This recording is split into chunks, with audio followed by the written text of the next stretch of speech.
আমাদের মুখ্য সংগঠক জনাব সার্জিস আলম, যার অগ্নিঝরা বক্তব্য আপনারা কিছুক্ষণ ধরে শুনলেন।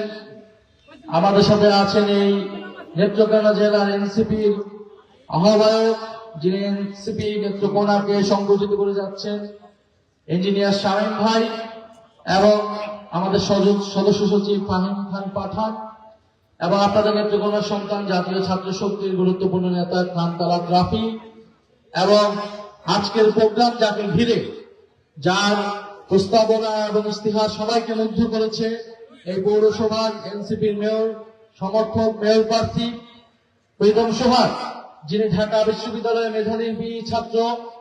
আমরা যখন 2024 সালে আন্দোলন করেছিলাম, বৈষম্য বিরোধী ছাত্র আন্দোলন, এই প্রীতম সোহাগ তখন অত্যন্ত গুরুত্বপূর্ণ এবং সাহসী ভূমিকা রেখেছিল। ঢাকা বিশ্ববিদ্যালয়ের হলগুলোকে সন্ত্রাসী মুক্ত করেছিল এই প্রীতম সোহাগের নেতৃত্বে। এফ রহমান হলকে প্রীতম সোহাগ সন্ত্রাস মুক্ত করেছিল, ফ্যাসিস্ট মুক্ত করেছিল। তো সেই নেত্রকোনার সন্তান আজকে পৌরসভায় দাঁড়িয়েছে, আপনাদের উদ্দেশ্যে কিছু ইস্তেহার দিয়েছে। এই পৌরসভাকে সে নতুন করে সাজাতে চায়, পরিচ্ছন্ন করতে চায়, দুর্নীতি সন্ত্রাস মাদক মুক্ত করতে চায়। আপনারা যদি তাকে সুযোগ দেন, এনসিপি এবং তরুণদেরকে সুযোগ দেন, ইনশাআল্লাহ আমরা কথা দিতে পারি, জাতীয় নাগরিক পার্টি যেরকম সংসদে মাত্র 8 জন হওয়া সত্ত্বেও বাংলাদেশের জনগণের পক্ষে, জুলাই অভ্যুত্থানের পক্ষে, সংস্কারের পক্ষে সবচেয়ে উচ্চ কণ্ঠে কথা বলে যাচ্ছে, একইভাবে প্রীতম সোহাগ এই নেত্রকোনা পৌরসভায় জনগণের পক্ষে কাজ করে যাবে, কথা বলে যাবে।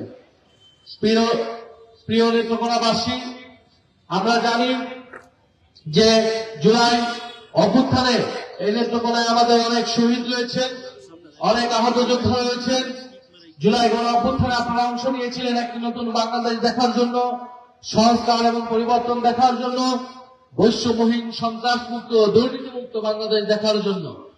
আমরা এই যে সরকার গঠিত হয়েছে, বিএনপি তারেক রহমানের নেতৃত্বে বিএনপি সরকার, এই সরকার নির্বাচনের আগে বলেছিল জুলাই সনদের পক্ষে যারা আছে, হ্যাঁ পক্ষে আছে, তারা বলেছিল, তারা 31 দফা করেছিল রাষ্ট্র মেরামতের রূপরেখা, যে 31 দফার ভিত্তিতে তারা দেশ পরিবর্তন করবে। তারা সংস্কারের কথা বলেছিল, তারা পরিবর্তনের কথা বলেছিল, তারা বলেছিল, তাদের স্লোগান ছিল সবার আগে বাংলাদেশ। কিন্তু আমরা দেখলাম নির্বাচনের পরে তারা সবকিছু ভুলে গিয়েছে, 31 দফা ভুলে গিয়েছে, জুলাই সনদ ভুলে গিয়েছে, সংস্কার ভুলে গিয়েছে, বিচার ভুলে গিয়েছে। তারা জনগণের কাছে যত প্রতিশ্রুতি দিয়েছিল সবকিছুই ভুলে গিয়েছে। এখন তাদের স্লোগান হয়েছে সবার আগে ক্ষমতা, সবার আগে বাংলাদেশ নাই, এখন হয়েছে সবার আগে ক্ষমতা, সবার আগে কাজ, সবার আগে চাঁদাবাজি, সবার আগে সন্ত্রাস, সবার আগে দখলদারিত্ব।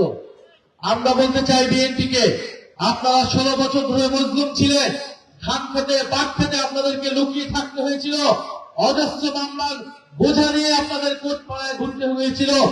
অথচ অভ্যুত্থানের পরে 1 বছর 1.5 বছরের মধ্যে, নির্বাচনের কয়েকদিনের মধ্যে আপনারা জমি দখল, আপনাদের কতিপয় নেতা জমি দখল, ভূমি দখল, চাঁদাবাজ, সন্ত্রাস, টেন্ডারবাজি সারা দেশে শুরু করেছে। এবং বিভিন্ন জেলায় জেলায় যে ভুয়া মামলাগুলো আপনারা দিয়েছেন, জুলাই গণ অভ্যুত্থানকে খাটো করেছেন, এবং দেশের অজস্র নিরপরাধ মানুষকে আপনারা মামলা বাণিজ্যের মাধ্যমে আপনারা তাদেরকে কোর্টের কাঠগড়ায় নিয়ে যাচ্ছেন। এরকম বাংলাদেশ দেখার জন্য জুলাই গণ অভ্যুত্থানে বাংলাদেশের মানুষজন জীবন দেয় নাই, রক্ত দেয় নাই, অংশগ্রহণ করে নাই। এবং এই সরকারের প্রতি আমরা বলতে চাই, জুলাই সনদের পক্ষে যেইভাবে নির্বাচনের আগে বলেছেন, এখনো প্রতারণার মতো করে বলে যাচ্ছেন অক্ষরে অক্ষরে বাস্তবায়ন করবে। কিন্তু আমরা দেখি তাদের স্বরাষ্ট্রমন্ত্রী গণভোটের বিরুদ্ধে কথা বলে, গণভোটের আদেশের বিরুদ্ধে কথা বলে, যেই গণভোটের মাধ্যমে তারা নির্বাচিত হয়েছে, তারা ক্ষমতায় এসেছে, এবং ক্ষমতায় এসেই তারা জনগণের কাছে যেই প্রতিশ্রুতি, সেই প্রতিশ্রুতিকে তোয়াক্কা করছে না। আমরা যদি নেত্রকোনার কথা বলি, আজকে নেত্রকোনার 2টা উপজেলা আমরা ঘুরে এসেছি। আমরা এই কিশোর, আমরা এই হাওর অধ্যুষিত, আমরা এই নেত্রকোনার পুরো সিনারিও দেখেছি। এইখানকার কৃষকেরা ধানের ন্যায্য মূল্য পায় না, তাদেরকে আপনারা দিচ্ছেন কৃষক কার্ড। সেই কৃষক কার্ড 2000 2500 টাকা দিয়ে সে কতদিন চলবে? আপনারা ধানের ন্যায্য মূল্য নিশ্চিত করুন, ফসলের দাম নিশ্চিত করুন, তাহলে কৃষকের ঘরে খাবারও যাবে। আমরা দেখছি যারা মাছ চাষ করে, এই হাওর অঞ্চলে 6 মাস পানি থাকে, যারা মাছ চাষ করে তারা মাছ চাষ করতে পারছে না, কারণ পোনা মাছ বা কম বয়সী মাছ যদি ধরে ফেলে তাহলে এটা মাছের ক্ষতি হবে।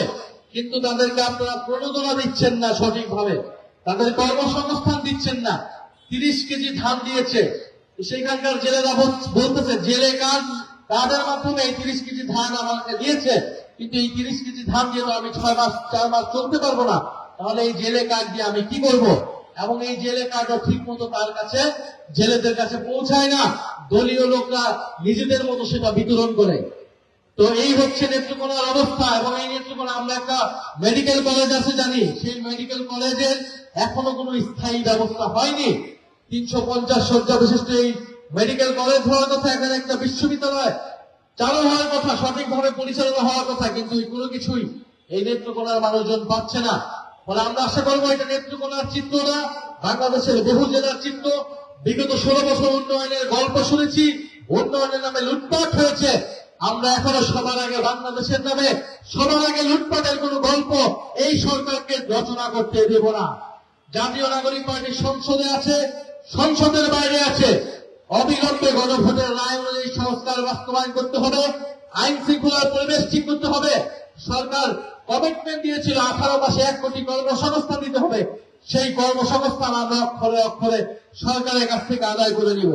প্রিয় নেত্রকোনাবাসী, আজকে আমরা একটা খবর দেখেছি ঢাকা থেকে, যে রাষ্ট্রপতি পদত্যাগ করেছে তার শারীরিক অবস্থা দেখিয়ে। আমরা জানি খেলাটা কি, বিএনপি সরকার তার পরিকল্পনা মাফিক এই রাষ্ট্রপতিকে পদত্যাগ করিয়েছে। আমরা বলেছিলাম এই সরকার নির্বাচিত হওয়ার পরে উচিত ছিল এই ফ্যাসিস্টের দোষর দুর্নীতিবাদ রাষ্ট্রপতিকে অপসারণ করে, তাকে পদত্যাগের সুযোগ না দিয়ে তাকে অপসারণ করে তাকে গ্রেফতার করা। আমরা এখনো বলছি শারীরিক অসুস্থতার নামে বা কোন ধরনের অজুহাতে এই ফ্যাসিস্টের দোষর রাষ্ট্রপতি চুপ্পুকে কোন ধরনের সেফ এক্সিট বা বিদেশ যাতে পড়াতে না পারে সেই জন্য সজাগ দৃষ্টি রাখতে হবে এবং সরকারকে অনতিবিলম্বে এই ফ্যাসিস্টের দোষর রাষ্ট্রপতিকে গ্রেফতার করতে হবে।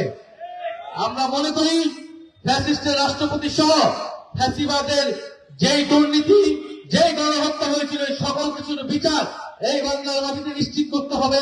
ওসমান হাদির হত্যার খুনিদেরকে এই বাংলার মাটিতে বিচার নিশ্চিত করে জুলাই গণহত্যায় যারা অংশ নিয়েছিল তাদের বিচার নিশ্চিতের মাধ্যমে জুলাইয়ের শহীদদের প্রতি আমাদের যেই কমিটমেন্ট, সেই কমিটমেন্ট আমাদেরকে পালন করতে হবে। ফলে আমরা আশা করব নেত্রকোনাবাসী আপনারা ঐক্যবদ্ধ থাকবেন। জুলাই সনদ যদি বাস্তবায়ন না হয়, গণভোট যদি বাস্তবায়ন না হয়, পুলিশ সংস্কার হবে না, প্রশাসন সংস্কার হবে না, দুর্নীতি বন্ধ হবে না, লুটপাট বন্ধ হবে না, দেশের অনেকে কোনো পরিবর্তনই হবে না, দেশের কোন ধরনের সংস্কারই হবে না। আমরা একটি দলকে হটিয়ে অন্য কোন দলকে বসানোর জন্য জুলাই অভ্যুত্থান করিনি, নিশ্চয়ই আপনারা বলেন নাই। আমরা চাই দেশের আমূল পরিবর্তন, মানুষ চাকরি পাবে, দেশে দুর্নীতি হবে না, আপনি থানায় গেলে আপনি সুবিধা পাবেন, আপনার কোনো জমি দখল হবে না, ভূমি দখল হবে না, বৈষম্য থাকবে না, আমাদের দেশের পররাষ্ট্রনীতি সার্বভৌম নীতি হিসেবে দাঁড়াবে, আমার সীমান্ত হত্যাকাণ্ড হবে না। এরকম একটা বাংলাদেশ আমরা গড়ে তুলতে চাই। এদেশের তরুণরা রক্ত দিয়েছে, ইনশাল্লাহ নেত্রকোনাবাসী যদি আমাদের পাশে থাকে, আমরা সেই জুলাই গণ অভ্যুত্থানে আকাঙ্ক্ষিত বাংলাদেশ গড়ে তুলবো ইনশাল্লাহ। এবং আপনাদেরকে কথা দিচ্ছি, এই নেত্রকোনা পৌরসভা সহ আগামী স্থানীয় সরকার নির্বাচনে এনসিপি এককভাবে প্রতিদ্বন্দ্বিতা করবে এবং আপনারা যদি সহায়তা করেন, সাথে থাকেন, আস্থা রাখেন, ইনশাল্লাহ জাতীয় সংসদে মাত্র 6 জন হওয়া সত্ত্বেও যেভাবে আমরা কথা বলে যাচ্ছি জনগণের পক্ষে, স্থানীয় সরকার নির্বাচন যদি আমাদেরকে সুযোগ করে দেয়, ইনশাল্লাহ এইখানকার স্থানীয় সরকারকে আমরা জনগণের প্রকৃত জনপ্রতিনিধি হিসেবে প্রতিষ্ঠা করব, দুর্নীতিমুক্ত জনপ্রতিনিধি হিসেবে প্রতিষ্ঠা করব। ইনকিলাব জিন্দাবাদ। আপনারা সবাই দোয়া রাখবেন, ইনশাল্লাহ আপনাদের সাথে আবারও দেখা রাখবে। ইনকিলাব জিন্দাবাদ।